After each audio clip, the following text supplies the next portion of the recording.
Time to discuss. Okay. I pledge allegiance to the flag of the United States of America and to the republic for which it stands, one nation, under God, indivisible, with liberty and justice.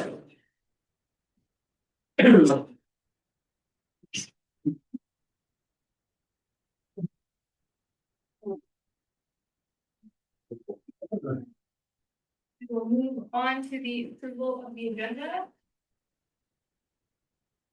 Are there any comments, questions? Motion to approve the agenda. I'll second it. Is Danielle gonna, is she here? Okay, Good evening. I'm here. okay, all Yay. right, all in favor of the approval of the agenda? Aye. Aye. All right, moving on to delegations, Pete? I do not have any delegations this evening. Thank you. We'll move on to the approval of the proposed consent agenda. Are there any comments, questions? I move we approve the proposed consent agenda as written. I'll second that. All in favor? Aye. Aye. Aye. Aye.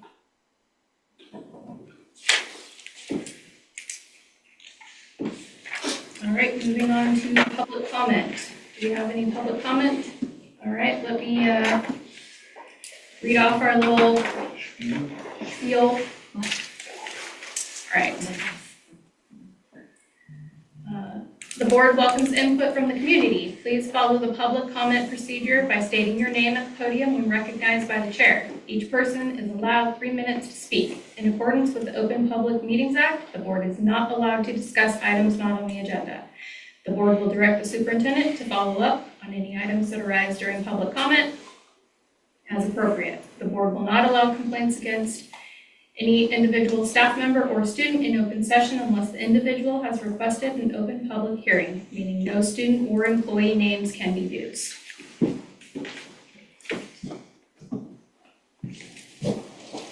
Good evening, Dan Adamson.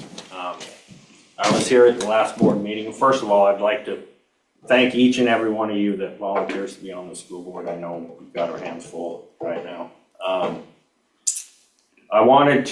I did some homework in between the last board meeting and this meeting. And I looked through the RCWs pertaining to contracts for superintendents of the school districts in the state of Washington. And all I found was that there can be no longer than 3 years, okay? And I may be wrong, but that's all I found. It doesn't say you gotta have one. There's no minimums, or if you have to have one, so something to keep in mind. But hopefully I'm eating crow. Sat through the last school board meeting, heard about the property potentially for sale. So I hope honestly that we're moving forward. I hope I eat crow on that deal. You know, that's a perfect piece of property. It's been in the school district for a long time. It would be a great opportunity to parlay that into some ground, maybe for middle school. So hopefully that works out. I doubt it, but we'll see. Sitting in during the board meeting, talking about, you know, air quality and rodents and this and that and the other, you know, that we have to deal with. I mean, some of those schools are close to 100 years old. So, I mean, that's such it's obviously stuff we have to address, but that's on such a basic bottom level that there's talking at the last school board meeting about, you know, a plan and stuff. That's how we accomplish that stuff, is get the public behind us in order for us to have new schools. That's how we fix that stuff, right? So, you know, doors don't work, asphalt, buildings leak, roof leaks, HVAC doesn't work. We don't have soccer fields. We don't have practice fields. We don't have any of that. So, you know, I just hope that you guys got your hands full, and I just hope that we can head in a better direction. Anybody can lead in peaceful and prosperous times. it's when the going gets tough, we really figure out who somebody really is, so best of luck, thank you. Thank you, Dan. Thank you. Do you have any other?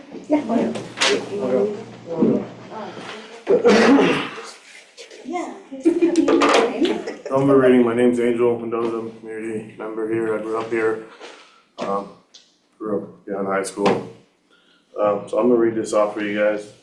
Good evening, members of the school board. My name is Angel Mendoza. I'm speaking tonight as a parent, community member, and someone involved with the Benton City Basketball Club. Been involved for a while now. I want to note at the outset that while the proposed facility use fee increase is no longer listed on tonight's agenda, it was previously scheduled for discussion. Because of its direct impact on youth programs and school athletics, I believe it is important to address it tonight alongside the athletic participation issues I will speak about.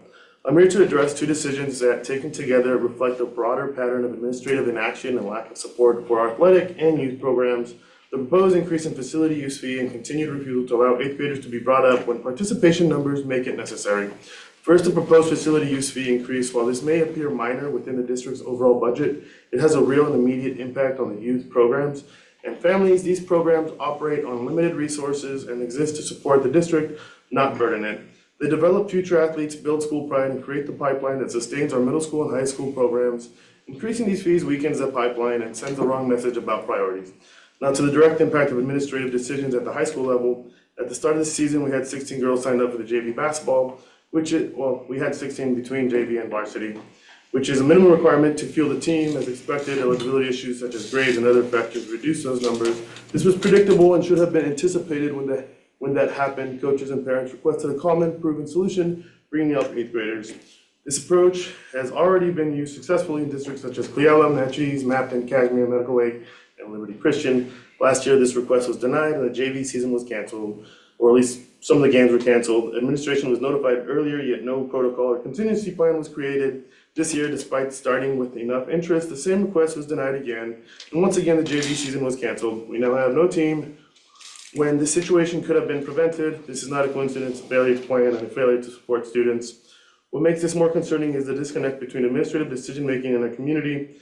Many administrators do not live in Benton City. They do not experience the direct impact of these choices, yet it is our kids who lose seasons, our families who lose opportunities in our community that absorb the consequences. Athletics today face declining participation and changing priorities. These challenges require flexibility and leadership. Instead, we are seeing rigid decisions without solutions. Tonight, I'm asking the board to take two actions. Do not approve an increase in facility use fees for youth programs that directly support district athletics, and direct administration to establish a clear, consistent protocol allowing 8th graders to be brought up when participation numbers require it. Our students deserve opportunity, our coaches deserve support, and our community deserves a leadership that is connected, accountable, and proactive. Thank you. That makes any sense. Thank you, Angel. That was so fast. Well, I don't know what 3 minutes is, so.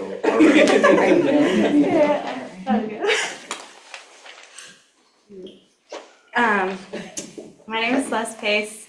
I'm also here because it was on the agenda. So we brought our whole crew because we were pretty upset with the increase. We were here 3 years ago because as well, it was brought upon us, hey, we want to increase the fees. Well, things were brought to your guys' attention. Oh, well, Pasco does this, Richland does this. Those are 4A schools. Just so you know, that's going to be brought up again. Oh, this gets charged $200. We're a small school. We shouldn't be compared to those 4A schools. And I hope you guys see that.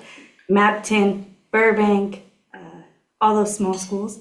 We talk to all of those people. People who are trying to increase probably don't.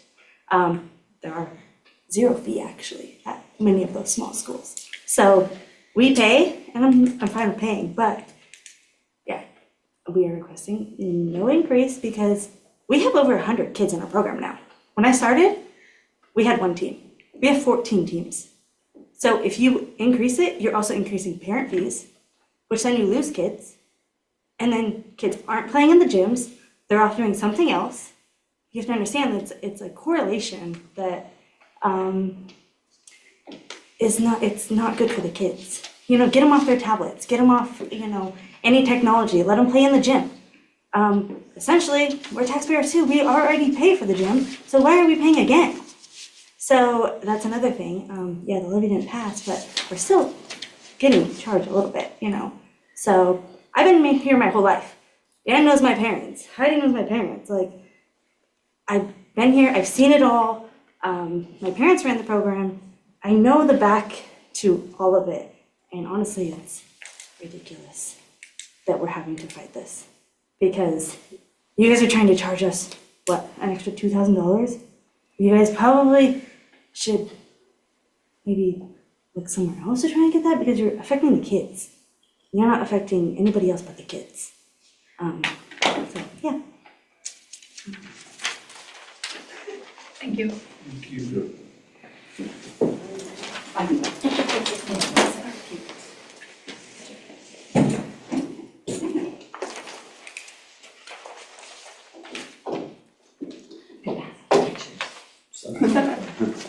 Yeah, she has pictures of all the kids. I don't know if we're allowed to. Can we just put some pictures on the table? Sure. Am I good to go? You want me to start? Not start? Just because they're cute. And visuals are always good.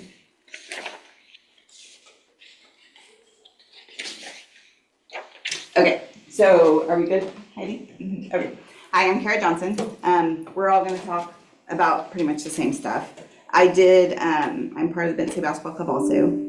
And I know, are we good? It doesn't matter. We did see the facility use on the agenda last meeting, and I watched the board meetings video. Again, I'm not knowing what organizations you're looking at or talking about, so I just wanted to come and clarify a couple things and talk to you about our program. We do host basketball games through Mid-Columbia Hoops in Benton City. We do get charged more than the $1 on those days. I have invoices that we can show you. We also pay for the janitorial facilities or services, and we do have to pay Mid-Columbia for the referees that come out and support. I know that the district is struggling financially right now, but I want to talk to how the club works.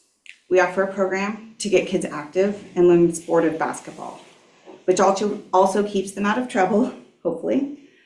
The goal is to keep building a program that will make solid high school teams that will eventually get the community more engaged. We offer the different teams the chance to be the host team when we do play out here, and that keeps them from paying their next session fees. So the money that we are bringing in, which we are required to charge per Mid-Columbia Hoops, the $1 we charge is their directed. It's the same all across the Tri-Cities, whoever is hosting. But we give the individual teams the chance to be the host team so they don't pay their next session. And as we know, this community needs some help sometimes. We also buy equipment to keep the kids going. I know they talked about it, but when we played in Burbank a couple weeks ago, I asked the guy running the gym, I said, hey, does your school charge you to do this? And he said, no. He said, we work with the district to help build the program. And then they said they also try to partner with the school on things. And I've heard that's happened in the past. I'm kind of new to the helping out with the club, but it's not out of our idea that if we did get enough saved away to help with some projects that need done through the school. I know that sports aren't everything, but they are a good thing. And I personally really enjoy hearing the kids working really hard at practice and getting to play on their home gyms on the weekends. It's pretty fun. Please consider in your discussions and decisions about raising facility fees, what it would do to an organization like the Benton City Basketball Club. It would cause us probably not to host anymore, which would eliminate us keeping the children engaged and active. Thank you guys for your time. Thanks, Kara. Thank you.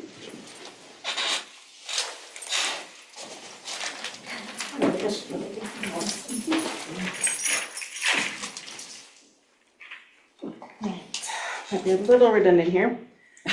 Good evening, my name is Sophia. I'm here representing Benton City Basketball Club. We're here for the fee increases. Every child in our program is from Benton City. These are your students, the kids who live here, who attend school here. Our club is nonprofit and ran 100% by volunteers. We exist to give kids a place to be, to belong, to be part of a team, to stay connected to their school and town. Without local practices and games, many of these kids would not participate. Local access matters in our community. When we host league games only. We charge an average of $5 per spectator. We typically host 6 hours and Saturdays only. We pay gym rental, custodial fees, referees, and our teams and families help run the gym, and we use the money raised to pay their league fees. Every dollar goes back to the kids. Last year, we paid $964 to the district and facility rental fees. I'm aware that the Booster Club also hosted, and they paid their own fees. Understand that the number of games we host is not guaranteed. Some days after expenses, we lose money. On good days, we net about $300. In the last board meeting, it was said some clubs get charged $1 and turn around and make a lot of money. That's a misstatement. We pay $1 per day for practice. When we host and charge admission, we pay fees. We do not make a lot of money, and I want to be very clear that perception that we do is not right. It likely comes from the comparisons of what the high school programs are able to net, and they operate very differently. The high school programs host tournaments. It's different than league. They charge $20 per person. They have larger crowds. They host 10 to 12-hour days on Saturday and Sunday. They do not pay facility rental fees, and they do not incur debt for their workers. That situation is not the same and should not be compared. I reached out to 4 school districts similar in size that host like we do, and all 4 allow their youth basketball clubs to practice and host at no cost. Zilla, Mabton, Burbank, and Cle Elum, all with consistently successful programs. One district commented that they understand that if they want strong programs, they must invest in kids early and support the clubs that make sure the kids are able to play. We understand the levy did not pass, and this poses financial challenges. We respect that reality. But the small amount of money that you can collect from us, it's unquestionably insignificant compared to the challenges the district faces. And it's enormously significant to the youth of the Kybe. If facility fee increases, it may not be feasible for us to continue running the program. The community's been clear they want to see a different direction, one led by independent thinkers who ask hard questions and push for real answers and still protect our youth opportunities. You have a chance to represent the community by standing up for kids in our community programs, by looking for solutions where actual, meaningful financial changes can be made. And let's be real, it's not here. So feel free to reach out if you have any additional questions. Thank you for your time. Thank you, Cynthia. Thank you. Are there any other public comments? Heidi, was there anything you want to add? All right, we will move on to the principal reports. Elementary school, Lisa? So we have Miss Upton and Mr. Castillo both went home sick today. We have written reports from the elementary and from ECAP. You also have a written report from Mr. Davison. Mr. Davison is out on a scheduled absence. So we are going to just skip right down to Mr. Henry at the high school. And no, he is not going to get all of the other principals' time. That's a good thing. That's a good thing. So, just to let you know, the stuff's going crazy as it always does. Congratulations to the girls' basketball team for making it to district. They actually lost on Friday, won on Saturday. That's awesome. So that they get to go do that. Wrestlers we've got a few wrestlers, especially a former state champion that are working through the process right now to get to state. Boys go this week. I think the girls went last week, but I think the girls have one more on Saturday. And then next week, I believe, is state in Tacoma. 19 to 21. Is that the dates? Am I right? Okay. Whew. The year's flying. It just really is. Semester got done. There's really, we're kind of waiting right now in the middle of spring sports and everything going on, and just kind of battling through all the sickness that everybody's getting, and hoping that we don't get it as bad as every place else is getting it. So, if you guys have any questions or concerns? So you said we are about even with the other districts, As far as sickness and that. Yeah, I mean, my wife teaches in Richland, and she has kids just falling every day. We get kids falling every day. It just depends on the day. And obviously obviously, it comes and goes and so forth, so, you know, we just try to stay healthy and stay in school, so. I think amongst our staff members, and I think one of the things you will either read in your written reports or would have heard had they been here, our younger kids and therefore our staff members from our ECAT program in our elementary school are getting the hardest hit right now. I know Mr. Henry and the secondary programs are doing okay with it, but the elementary and ECAP, literally every member of our ECAP that was present today was sick from a staff member standpoint. And finally, I had to tell Mr. Castile just to go home and not worry about this report. So we're gonna keep an eye, especially on the elementary level. But thank you for piecing together things as well as you guys can. Hey, the last two things that I forgot, we have FBLA that qualified for going to state, so a couple of weeks they're gonna be going to that, and that's in Spokane. And then we have FFA that are constantly, hopefully you guys are getting the parent score that I send home weekly that tells you what's coming up and so forth. But yeah, FFA and FBLA have been doing a great job as far as competing out with other school districts, so. Anything? Perfect. Thank you, Glenn. You're welcome. Thanks, Cliff. All right, we are going to move on to unfinished business, financial update. John? So, there's not a whole lot of update, but one thing a couple things I do want to call out is, for the end of January, our cash balance was about $300,000 better than we had anticipated. So that's some good news. Almost done with the 24-25 year-end documentation to get those reports. And I do apologize for sounding like a broken record. But it is one of those things that we want to make sure that when it's done, it's completely done, it's accurate, it doesn't have to be revisited, 2 months, 6 months, 1 year down the line. So I am confident that we are almost done with that. We are also beginning the audit process with the state. They reached out to us as expected. So we're gonna start working on the documentation gathering process for them. We're also working with the county, Benton County, to review our finances, just as a team effort to make sure that, Benton County, Benton School District, we're all on the same page with, our situation, our balances, our plans, in the short and long term. And then, with the fiscal situation of the district, we've been trying to identify areas of savings for the 26-27 school year, which we've actually found some. But we're gonna continue to analyze and review, anywhere that we could possibly save money for 26-27 while limiting, any kind of impacts that it might have for the students or the faculty. These aren't one of those things we wanna go and take a machete at. We'd rather go with the scalpel and just try to take out anything that's, not, needed 100%. So, and then just try to get rid of any waste. Question, Dan? Yeah, I had kind of a quick question. I'm assuming only from a different light. When we did this type of thing, then there was actually the federal government and the state would then do a quick comparison as to how we were doing as opposed to others. Do we have any of that with the state or anything? And sometimes there's a real value. I mean, Right. if you're having problems, then yeah, it puts you right up on the high line. But if you're doing real well, it was also a good thing of saying, yeah, hey, there's a problem with it, not here. There's not one that I'm aware of, but that doesn't mean it doesn't exist. So let me go see if I can do some research and find out what might be out there.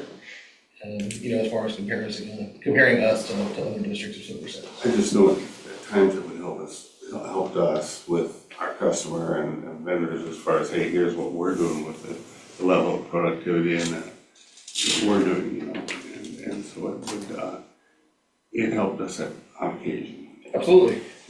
I also don't think it would be I don't think it would be a difficult thing for us to gain that level of knowledge about the other 22 school districts within the ESD on a fairly quick and simple phone call, quite frankly. Contact Mr. Rob in the finance office at the ESD, and he should be able to provide some comparatives for the board. We can make that happen. Yeah, it was always an easy thing to defend if we were not in the best position because of challenges that our specific organization had or area had. And it was also a very good thing to kind of show that we were doing maximum with money that we were getting compared to others who were in our business, and that developed confidence within our customer, which really moved times. Right. Exactly. When you see a $300,000 cash balance improvement, are there some things you can point to that are contributing to that? I think one of the biggest parts was, some of our grant money wasn't coming in consistently, and when it did come in, it came in pretty much more of a large balance rather than trickling in. So that definitely contributed to it. But that, I assume, also indicates that we have somebody within our district that's really watching that and saying, hey, when are we getting better? And that type of thing, so that it doesn't get forgotten or slowed or that type of thing. It was more of a delay in getting the grant actually approved. I've got multiple reminders to make sure that those grant drawdown submissions are done on time, because that obviously is not something that we want to miss. Sure. Any other questions? Thank you, John, for that. All right, moving on to unfinished business superintendent contract extension discussion. So we tabled this last meeting. We were waiting for all the board members to hear, specifically Dan, so that we could have a discussion on the extension. With the concern that, Mike and Danielle are pretty new to the board and just wanted to bring any questions or basically bring it back up for us to discuss. There is something that I would like to add, if that's okay. I really appreciate everyone allowing me to be on Zoom, by the way, since I am 3/4 of the way across the country today. So just make sure, tell me if you cannot hear me, please. We can hear you pretty good, Danielle. Oh, perfect. Okay. So I've had the opportunity to look into some things, look at some stuff that we talked about last time, etc. And based on like the current financial impacts and the uncertainty of our continued outcomes, and the uncertainty of our financial status, to be quite honest at this point, I really, because I'm new and I don't know if anyone else feels this way, I'd love to know. I think this is a great time to have this discussion, but I really want the opportunity to continue to monitor like our fiscal responsibility, opportunity to see some really much needed improvement in our funding, and evaluate effectiveness and stuff of leadership.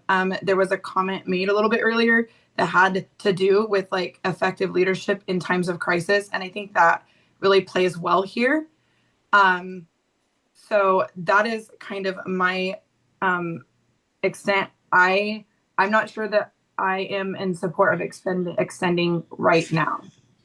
And I think that's kind of what we discussed last meeting, that we, as a board, would table it for future discussions until we could evaluate the district as a whole, and same thing, until some of the board members have an opportunity to see how things were going and get a better feel for basically the district as a whole. And I think that's Quick item, having been involved in something like this in the past, both on the school board but also in business, it's certainly an appropriate thing to look around and see how you're doing as an organization. But at the same time, I think you also have to make it known to both sides of the table, people who are doing the performance and people expectations. This is what we're looking at, so we're kind of a common understanding that's what we think. And there isn't a situation, which I have to be honest, I personally been both sides of the fence on this. The expectation is truly achievable, and that type of thing. Let that information be out to the clients and the customers so that you know, here's where we're going, and here's what we've got. But it doesn't get into a situation of that can't be done within that period of time, or maybe in the other hand, maybe more should be done. So I'm all for that type of thing. I just want to get a good understanding before the expectation is put on someone or some organization, since we're the ones that are gonna have to evaluate, here's what it is. Yeah, I would agree. I think that, tied to community trust, staff trust, levy pass, those types of things, and good conscience at this point, I don't think it would be in the best interest of us as a school board and as a community to, not acknowledge that and, put another year on. I think, it's important that, to Dan's point, that here's the goal line, here's the things we have to get done, and, set achievable, but stretch achievable and realistic goals to get to that point before we have another conversation about adding to the contract is where I would be. So I think that between Danielle and Mike and our previous discussions that, it would probably be best to table the extension and for a future conversation where we would bring it back on to the agenda for further discussion after we've evaluated some of the things that are coming up for the school district and trying to work through some of those, financial hardships and getting through them. I do know that the extension was not an increase, so I just, for, you guys to be aware that it was just adding a year onto the contract, but I understand your guys' uncertainty just coming into this, and I felt the same way when I first came in. I took the lead of those who've been on board, so I can appreciate that, and Yeah. What I would say is we should, future discussion, but it would be during the 2026, 2027 school year. correct, So, correct. I agree with that. I don't think that this is something actually that we can table. I think this is something that we have to basically decline at this time, and then we can always reevaluate in the next school year. It would just be tabled for future discussion when it would be brought back up, when that time would be addressed basically, and it would come back on, we would put it back on the agenda basically. After we've had a good idea over the next, year evaluating the school district and you guys also getting a feel for. but I think to Dan's point, what we should do, or what I think we should do, is sit down with Pete and the school board and say, okay, what are the goals we want to have, and here's what the end result. So Pete knows, so he's not, it's not a, you're out there without a roadmap type of thing, and figure together, okay, here's what, that's the way we do it in my business, that's what my contract's based on, those types of things, so. Absolutely. Which, with the understanding that, Pete does have a performance review evaluation that gets sent to us, that we would go over his goals he has set for himself, and then goals that we would like to see changes and or progress on so that we can identify those. I think expectation has to be very well understood by both parties. Right. Because not all expectations are gonna be met. And sometimes you get into the middle of it and it just can't, because of what's development. But I think what really mitigates that, keeps it in a fair to both sides balance is understanding it. And because as you put a goal in front of someone, I've always felt it's appropriate to also acknowledge, here are the really total challenges, and here's where you could really run into problems. Mm-hmm. So any areas that probably maybe weren't complete 100% or maybe overdone are better understood that, gee, this is what it was. And it helps also set up those goals for next year's business so we can, gather. So, I mean, is it appropriate, do we have to have a motion to table it, or do we have to, or is, kind of what's the Robert's Rule of Order here for? Well, if you recall during the last meeting that we had, because of the stipulation of my contract, it will automatically be extended if the board does not make a decision by the 1st of February. And I agreed to provide the board a letter of agreement between the board and myself that we would table that discussion based on the signature of that letter of agreement until such time that the board chose to put it back on the agenda and acknowledge that this is a discussion that we're having right now about the 27-28 school year. Excuse me, 28-29 school year. Right, no, I was gonna say. I am currently under contract for the 26-27 and 27-28. So it doesn't bother me to say, let's go ahead and sign off on an LOA to have another year to discuss this. Because this is, I've got another 2 years working with the board as it currently sits. So I have zero problem saying, yes, let's sign the letter of agreement, move forward. And at such time the board decides, if they choose to discuss this again, great. We put it back on the agenda and away we go. That's what we're looking at. All right, so do we need to make a motion of? I would simply, I would ask that in order to keep things correct, simply ask for a motion to go ahead and sign a letter of agreement for the board to table this discussion until such time that you decide as a board to bring it forth. I make that motion. Second that. All in favor of the letter of agreement for tabling the discussion? Aye. Aye. Aye.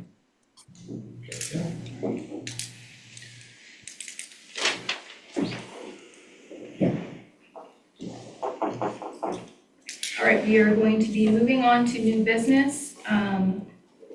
Minutes from the January 26 approval.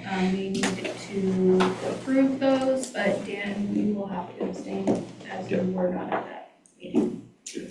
I move to approve the minutes for the January 26th meeting. Correct. A second. All right, all in favor? Aye.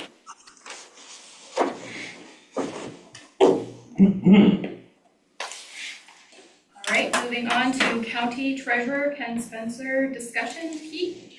Yes, thank you. We're very honored tonight to have County Treasurer Ken Spencer here. Ken has been making the rounds with several school districts, and as Mr. Hassel explained earlier, we've begun a partnership with the County Treasurer's Office to make sure that we have more eyes than just our own on our budgetary process and our cash flow process. So Mr. Spencer's here to discuss things on the county side of that partnership. Appreciate you letting me come and talk to you. Hope you don't mind me sitting down. I'll let you. You're good. There's no white horse coming in on to save the school districts. I'm glad that we're working together. I've got two in my county that are, one of them is your school district and another one in the county that are having financial difficulties. We're trying to keep you from being like Prescott, which is in Walla Walla County, which is close to being disbanded. I don't want to see this happen to Benton City. I want to come and talk with you, let your voters know that this is from the state superintendent of schools, and a little thing he put out, let me read it. It says, in Washington State, schools get their funding from two main sources, the state and local taxes.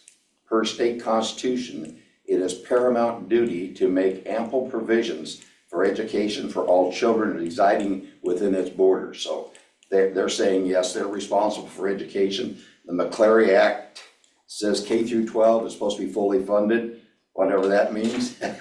we're still trying to get that straightened away because we were hoping that maybe the legislature would come up and add some additional funding to their model that was kind of flawed, but they haven't chose to do it yet. So that's something we're not gonna be able to say, oh, we've got that money coming in.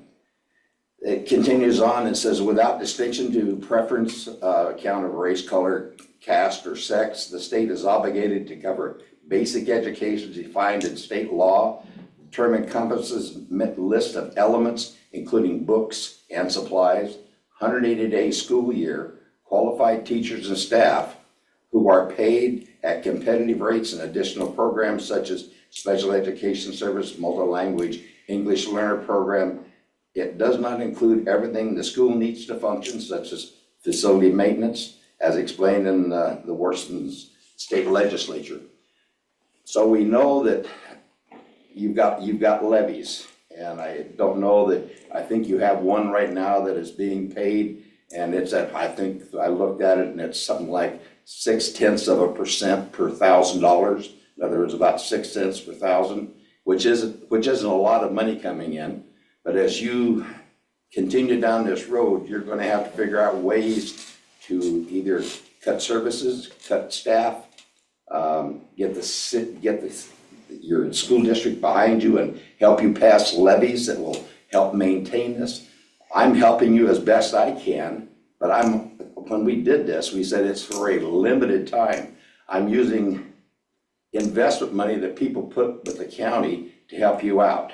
We're charging you some interest, which is the way I was able to sell it, was that we were gonna get what we get called local improvement.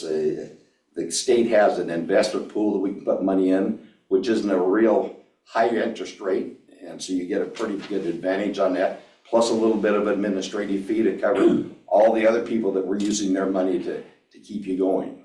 So I hear this group here talking about basketball and stuff, and we'd love to be able to do that, but you're in a situation where money is tight.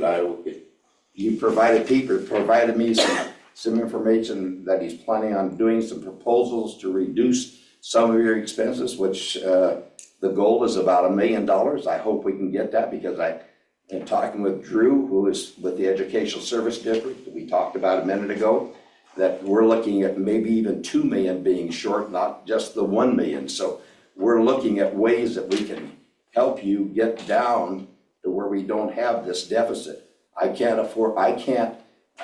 like I say, short term, I think is a year. We're in this about 7 months.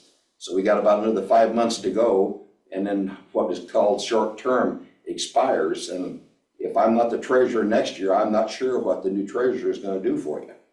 Okay. So as a board and as a community, you need to be working on ways to get enough funding to keep your school going. I don't want to see you end up like Prescott. I don't want to see part of your students going to Richland School District, part of you going to Prosser or wherever else. They might split you up. I know that somebody was talking about Burbank. They're fortunate. They have, well, maybe not so fortunate right now. Boise Cascade is pulling the pin on some of their stuff. So their tax base is going to drop a little bit. But right now they have a fabulous tax base there that helps keep that district going. Prescott, half of Prescott is going to end up in Burbank, which is going to cost them some money because there are going to be a lot of bus transportation to get students in and out of there. So I want to thank Pete and John for working with us and trying to get this under control, but it's not something that's going to happen overnight, and it's not something that's not going to hurt, which is unfortunate. Yeah, Dan. I guess my question is, I understand what you're saying, it's not right, been in that kind of position myself. But the thing I want to make sure is, and this isn't in any kind of vindictive way, but I want to keep the pressure on the state for what they're doing. Because it's a real good thing to come to Benton, town of Benton and other small districts and say, hey, you need this amount, you know.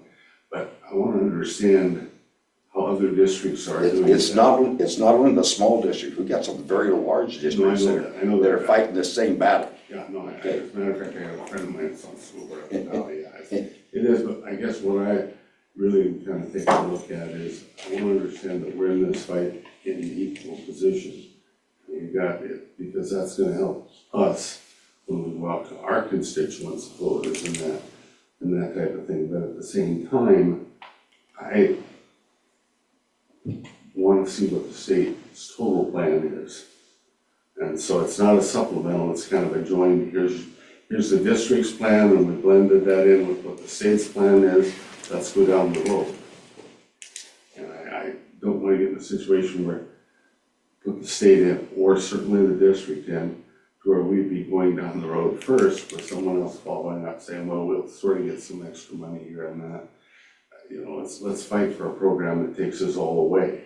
We win, we move ahead. Well, I think it's gonna take the voters of the state to get behind their representatives to get this thing across the finish line. I've talked to several legislators from our region. We, in fact, I think right now, Benton County, we have 4 different legislative districts that are within our borders. So we're fortunate, we've got quite a few people that are representing us over there. And it's not, like I say, it's just not your school districts that's having problems. I mean, I think I've got one school district that I can say is in great shape. And it's not the largest one. We've got 4 or 5 other districts that are fighting the battle. And so. It seems to be a statewide problem. It is a statewide There's problem. funding issues with the school districts, and it's just gonna be. Yeah, like I say, they came out with, when this McCleary Act got worked on with the state legislatures, they built a funding model. They didn't take into, I don't think they took into consideration that as your teachers mature, they get time and grade, plus some of them get master's degrees, some of them get PhDs. And I don't think they considered all that when they did their funding model. So it'd be great if we had all new teachers, because then we'd probably be ahead of the game, but we don't have all brand new teachers. Yeah, I think the death of Prescott, I think, is too early. And I don't think that the issues that we have around the financial issues are the same as Prescott's. Prescott's was financial mismanagement, not levy failure. I grew up close to Prescott. So I think that the difficulties in terms of not being able to pass a levy versus the failure of those that were in charge in Prescott aren't the same story. And, those types of things. But, I think that it's important to understand Prescott's got a levy going right now at $1.92. We're trying to pass one at $1.50, and so everybody understands that it's not, you can go to Richland and it's $3.50 or something like that. So, when we're coming back and asking for $1.50 at a fixed fee across all the, the property and all of that in the district, it's a fixed amount. And that's where I think we've got to come together as a school board, superintendent, and as a community to understand what that impact is. When you start talking about it, thankfully, the county's able to help us on the short-term side of it, but, cutting $1 million, cutting $2 million, that's a lot. I mean, there's some tough decisions that are gonna be made, and nobody's gonna be happy at the end of the day. I mean, Yeah, and that's, when I was in high school, to these people's points, it was, my mom told me if it wasn't for sports, I wouldn't go to school. I'm like, well, I don't understand what your point is. I go to school because we have sports, so, or do you go to, have sports because you have school? And so, I certainly appreciate the county, and I think we're gonna see more of this, the rest of the Tri-Cities, the rest of the levies that are going, don't sound like they're on very positive ground either, so. Yeah. So we have a levy problem, we don't have a fiscal mismanagement problem, is what I would say. but like, talking about Prescott, the reason the treasurer in that county didn't step in, your team here, we've had communication. They started talking, and their deal was they fired one bus driver and one janitor, and that was gonna solve the problem. It didn't. And the treasurer there says, you need to figure out some more ways to help cut back some of your expenses, and they didn't do it. And so he said, go go find someplace else to find your money. I'm not participating with you. But your group and the other group I have in the county here, both groups have been working with me, trying to figure out ways to help alleviate some of the expenses within the district. And it doesn't happen overnight, I realize that, but again, like I say, we gotta be working on it.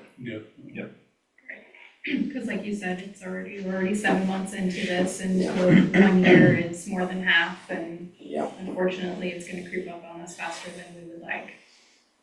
I think one of the things that Dan said, I think, was very poignant when you take a look at what McCleary has done. What it has done is exacerbated anyone's problem, regardless of what the problem is or the cause. There are no longer mechanisms for districts of virtually any size to deal with these individual problems. And while the reasons are very different across the state, the effect and the outcome is the same. That's the fundamental issue. And when Mr. Spencer speaks about the voters, I mean, we're talking much larger than even Benton County. Because fundamentally, there are going to have to be systemic changes at the state level, or you will see literally hundreds of districts seeing the same types of impacts that we're seeing. I mean, you can go from one side of this ESD to the other, and a majority of them are having the same level of discussions that we currently are. So I agree with everything everyone has said. It's so weird to not like be sitting there and talking with you guys. But with that being said, I agree with everything that you're saying, and I want to make sure that we not only note in our meeting, but for the people who are sitting in the room with you, this is, like you said it before, it's not just an our county problem or our district problem or small district problem. It is a statewide issue. There are several districts on the west side of the state that are struggling. Large districts like Bellevue are struggling right now and are dealing with this and having to make some really, really tough choices on things that families aren't going to be happy about, staff aren't happy about, the boards aren't happy about, the admin aren't happy about. And so, but it really does come down to like our communities really like stepping up and accepting the challenge of like, we need to educate our kids, hands down. And that takes money. And so I really appreciate Mr. Spencer coming and talking with us about this and really putting out, you know, in the open, the issues that we're facing. I really appreciate that.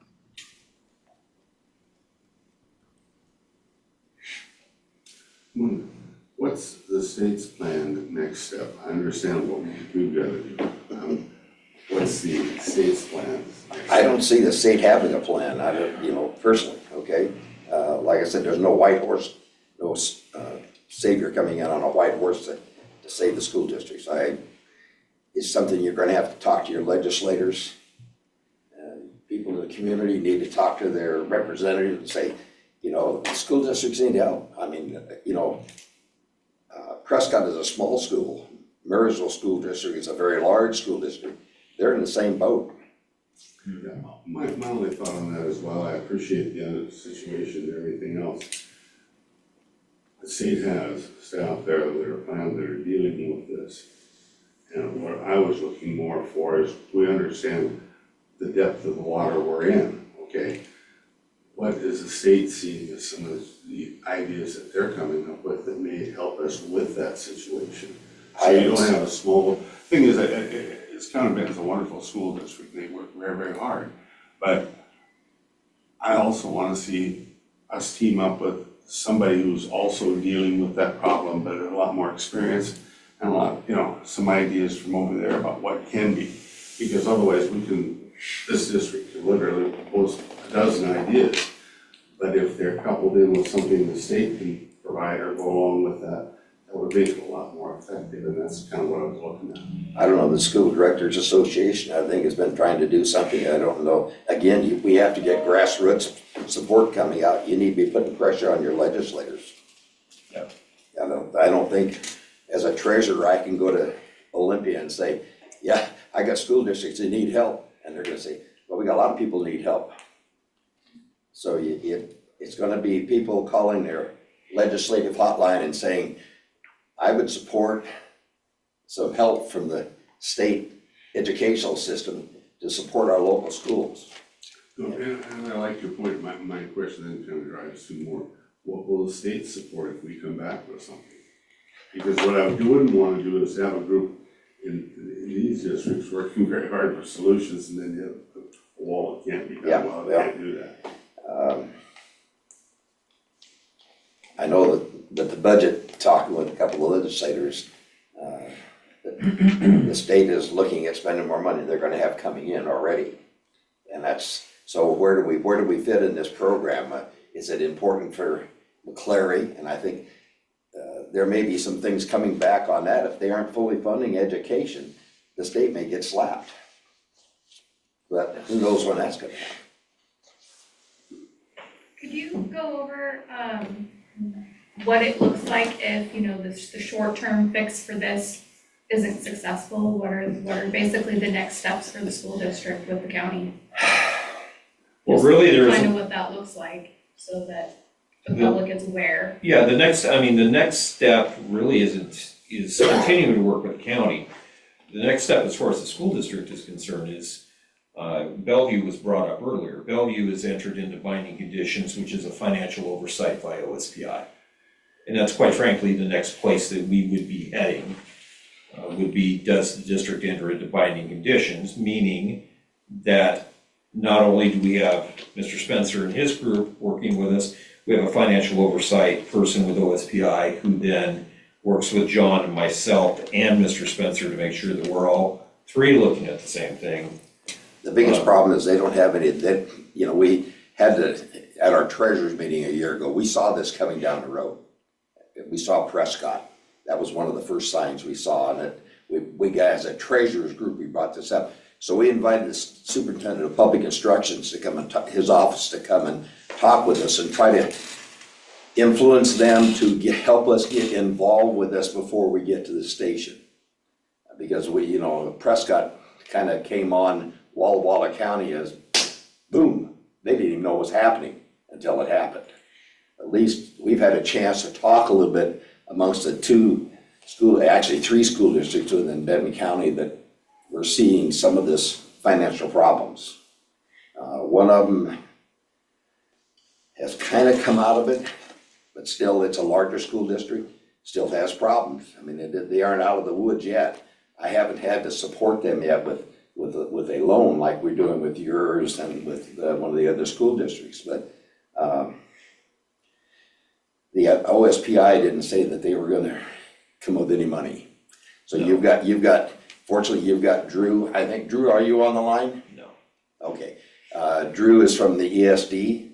He's helping the other school districts, helping me help. We're having, with the other school district, I've got a every other week meeting with them to see how we're doing, and we're talking about getting together and doing ours a little more often to see how we're doing, so we can say that we're making progress, and this is what we're doing to make that progress. Well, we appreciate you taking the time to come here and go over some of that so that we'll understand. But I want to get out and to let you know that it's not just your superintendent and me trying to solve the problem. It needs to be the community in there helping to it. Right. Visibility. We appreciate you taking the time to do that. Like I say, I don't know what the next treasurer is gonna do, because my term's up in January, or in December, so who knows? Hopefully we make progress within the next year. Yeah. Do we have any other questions for Mr. Spencer? Thank you, sir. Yes, good. Yeah, John and Pete, thank you for providing me some of the additional information you gave me, but I can see some things that we're making progress on, so. Absolutely. Because I have to go to my board, not the commissioners, but my finance committee, and keep them informed and influenced to keep up with this, so. All All right, if you don't have any other questions, then we're going to move on to Stellar Virtual Academy Service Contract Customer Agreement Approval. Yeah, thank you very much, Gina. The board has in front of it a contract, and this is a service contract and customer agreement for us to enter into partnership with Stellar Virtual as a third-party online provider. When you look at the service contract itself, you will notice that there are 2 districts named there, and the other one being Kittitas. The reason for that is as Stellar Virtual is coming into a K-12 partnership, they are partnering with Kittitas School District in Yakima County for the K-8 and County Benton City for the 9 through 12 portion.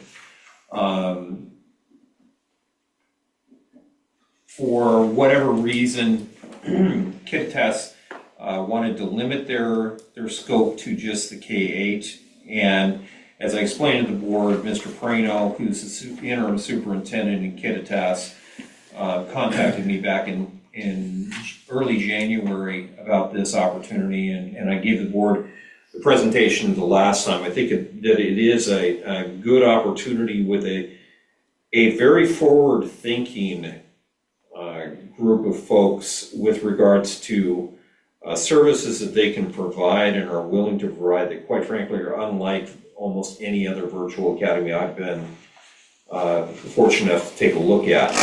I think this is a good thing for Benton City School District, as well as for kids in our region, because this is not specifically aimed at any of our current enrollees. This is not a program that is going to reduce our own current enrollment. It's going to afford others opportunities to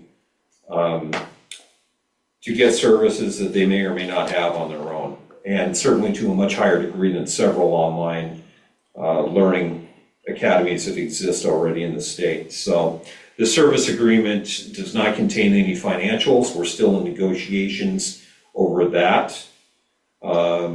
However, this service agreement does allow us to move forward to move into the more technical aspects of enrollment, meaning assignment of a school code through OSPI, as well as allowing Stellar to go ahead and begin advertising for possible enrollment for the fall of 2026.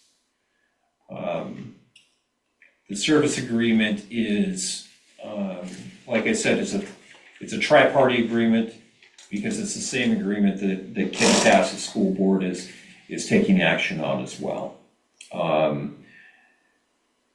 I would entertain any questions, but of course you will see the financial arrangements in a separate contract at a separate board meeting, but this will allow us to get the ball rolling with the enrollment piece and the services piece. Is Kittitas running it now as a virtual, or are they like one step ahead of us, or? They're one step ahead of us in the sense that I think they have 2 kids that are currently enrolled. They called it a pilot. They were able to start out at the beginning of the school year. Quite frankly, it benefited us and really benefited our IT department because they figured out a lot of the behind the scenes things that need to happen with OSPI to make it more efficient. So we won't have some of those same difficulties. Yes, sir.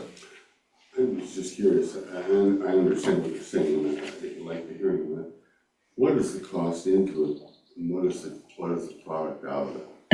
What is the cost into it for the district? When we do this, what are we potentially investing in? What do we feel will come back out of that investment? What's the gain?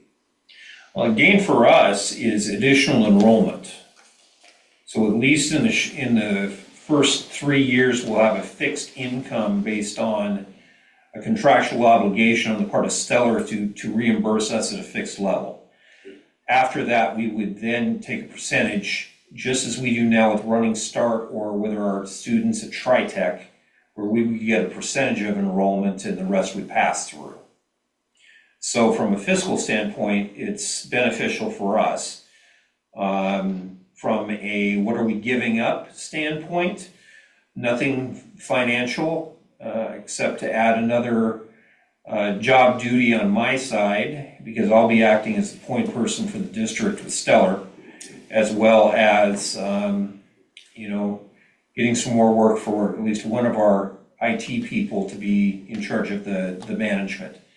Hopefully, neither one will be too detrimental as far as the amount of time that it takes away from our primary duties, but it was, I think, more than justifiable with the potential financial gain for the district, quite frankly.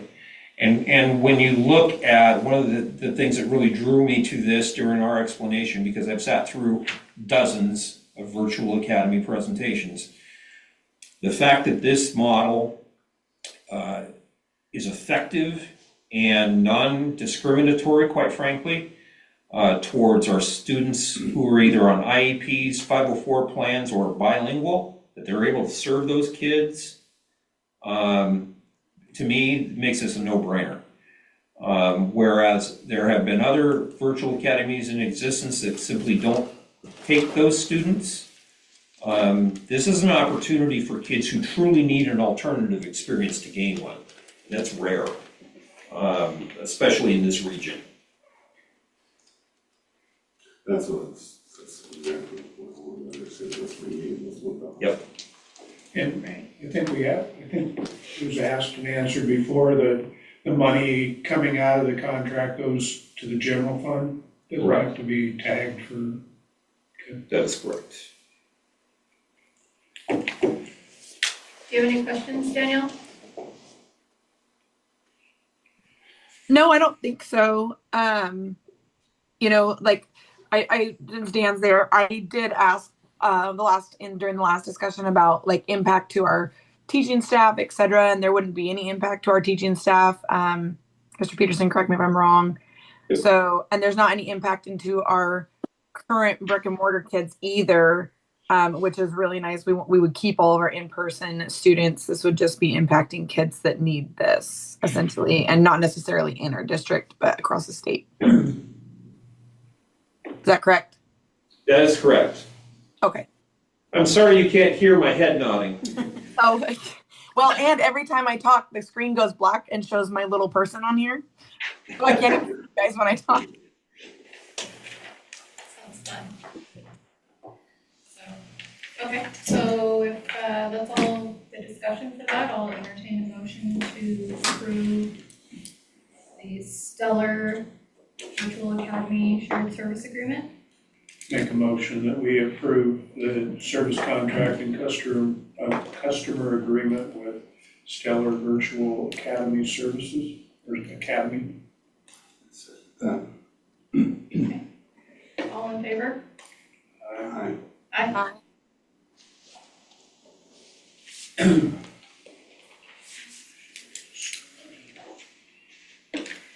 All right, we will move on to policy 3420, anaphylaxis prevention and response revision. Keith? Thank you very much. We have just a revision of an existing policy. We've had some updates. The last update was in August of 2016, and this is, for lack of a better term, and just to get it at the base level, this is talking about allergic reactions and access to EpiPens or other devices that are life-saving devices. As the board is aware, all of our schools have some version of epinephrine available.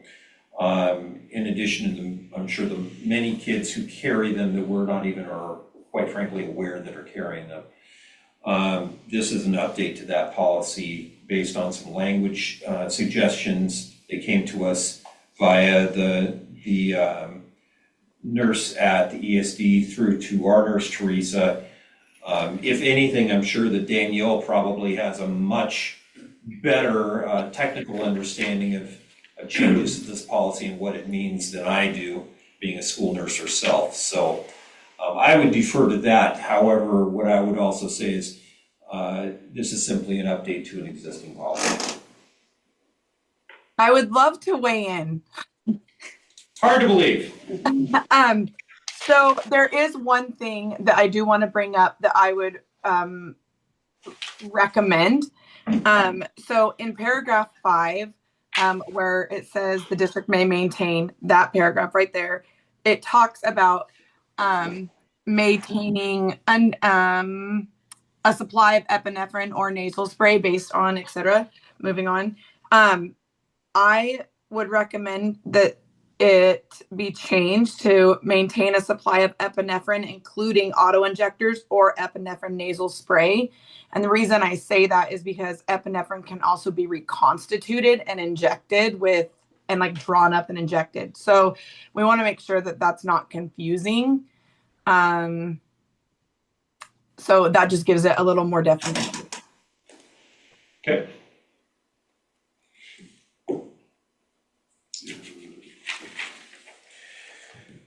So Danielle, with the rest of the board's permission, then we'll redraft policy 3420 to include that necessary language. Okay. And if it's okay, I'll work directly with Danielle to get the language where we need it and then resubmit to the board during our meeting on the 23rd. Yeah, I think that's Perfect. Excellent, thank you. Of course. okay. All right, we're going to move on to trap shooting club update. Fine, yes, last item.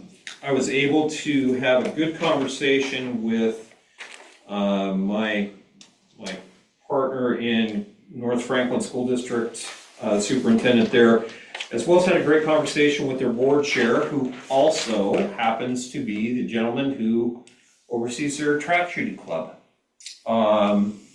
So it is associated with their FFA, and that has been a past practice of many clubs of this nature throughout the history of FFA, quite frankly. And we have gotten some logistical information, some good do's and don'ts. I think the biggest challenge that we have at this point is that their financials, as a semi-independent club, they run through their booster club. As this board, well, some members of this board are aware, our booster club went out of existence during the last school year. So we're going to have to create a workaround with another nonprofit to be able to provide some of those financial services, which I don't think is going to be a major deterrent. It's just a little more work on our part to track that person or to track down that group of club. In my conversations with Mr. Wilson, the FFA advisor, he's had several conversations with several kids over the years about bringing this to kind of Benton City.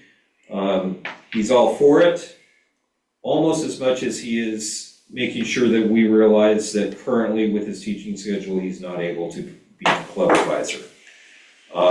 However, all of those things being equal, I think that we do have a good plan to move forward. I don't require a vote or anything, just an affirmative. I will continue to explore the logistical side of these things to see what are our next steps. Dan? Yeah, not anything negative to it, but I would be very interested to see how many districts are doing this. Quite a few.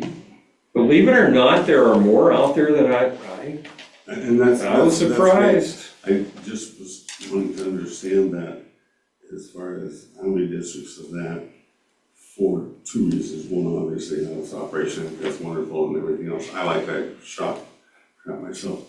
The other situation is in a funding way,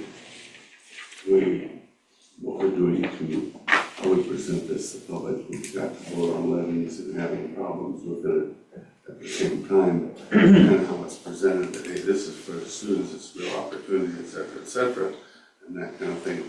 And it's going to help us this way, so it doesn't look like another hole in the boat, you know what I'm saying, as far as the financial boat. I think the easiest way for me to address that is when we consider that this is not a school solely a school-sponsored, school-funded, ASB-funded club or organization. I'm trying to think of a proper, if anybody's familiar with WASET, I think that would be the closest thing that I could think of, which is it's been years since I've been associated with them.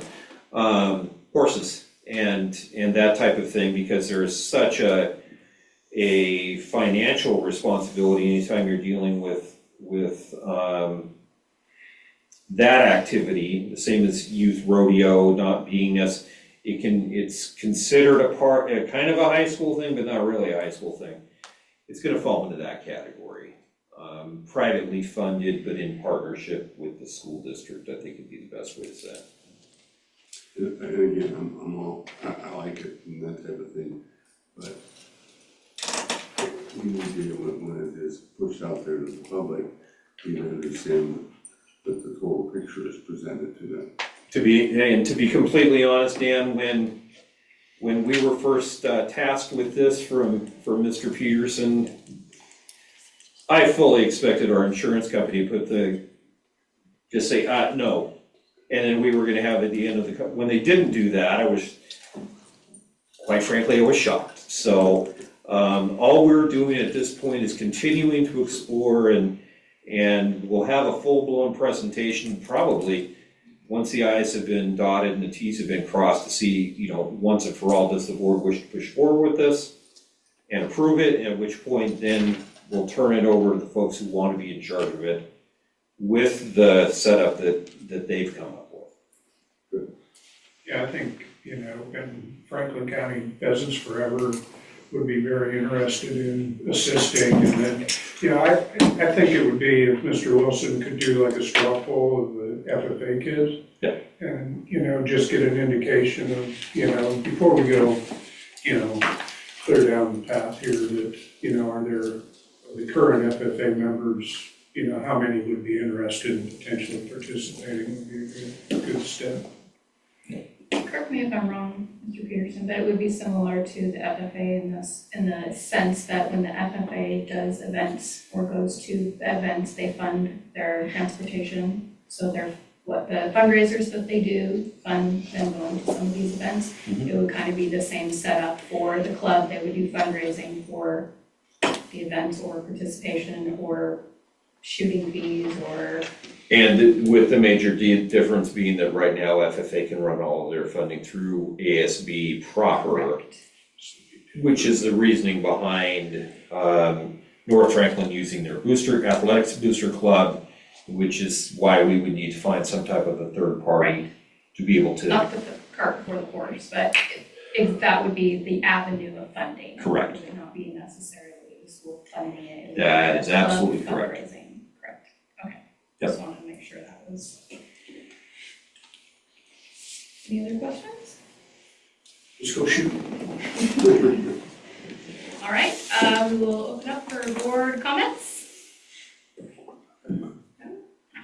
Yeah, Heidi pointed out the last time I went to the middle school, I had to give notice, so Gear Up's doing the staff breakfast on Friday morning at 7, so I've been tasked with helping with that. I volunteered. And I just want to thank everybody for coming. This kind of passion, both online and in person, is invigorating. So I appreciate you all. Thank you. Danielle, got anything for us? I agree with Mike. I really appreciate people coming out and sharing their stories and sharing the things that they are passionate about and advocating for their kids. That's why we're here, is to serve kids. So I really appreciate that. Keep up that work, please. I'm just gonna piggyback on that and just say, I appreciate that, Mr. Spencer coming out and everybody coming out and, trying to support us while we work through a lot of these difficult times for the school district, trying to figure out the best path forward, and we'll get there. It might be a little rough road in the process, but we will get there. I have faith in that. So. There's no other, board comments, then thank you guys for all coming. We're going to be going into executive session pursuant to RCW 4230-110, section 1G, performance of a public employee for 30 minutes with no business to follow. Wow. Thank you.